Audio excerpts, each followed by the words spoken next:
बच्चे अगवा की बढ़ती वारदातों और मुख्तलिफ अफवाहों पर DIG इन्वेस्टिगेशन लाहौर की हंगामी press conference. DIG investigation Athar Ismail ने अवाम उन्नास को सच्चाई बता दी।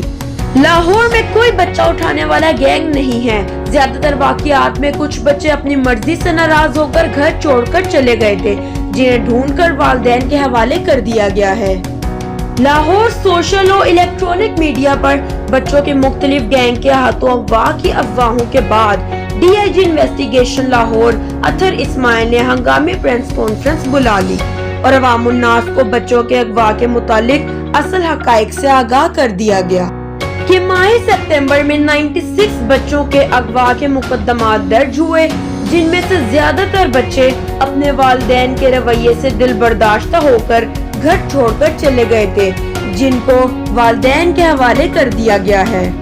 मजीद कहना था कि लाहौर में बच्चों को अगवा करने वाला कोई गैंग मुतहर्रिक नहीं है, ये सिर्फ अफवाहें हैं। मीडिया नुमाइंदों से गुफ्तगू में इनका कहना था कि अवाम ऐसी अफवाहों पर कान ना धरे। लाहौर पुलिस के अफसरान और जवान शहरियों की हिफाजत के लिए मामूर हैं और रूटीन में होने वाले वाकयात की रोकथाम के लिए भी काम कर रहे हैं।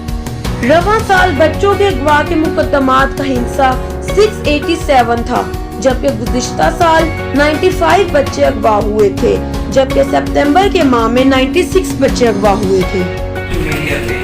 बच्चों के अगवा के बताया और ये बाबत बताया जो लाहौर के पास हैं शहरी हैं कि इसमें कोई नॉर्मल सूरत हाल जो है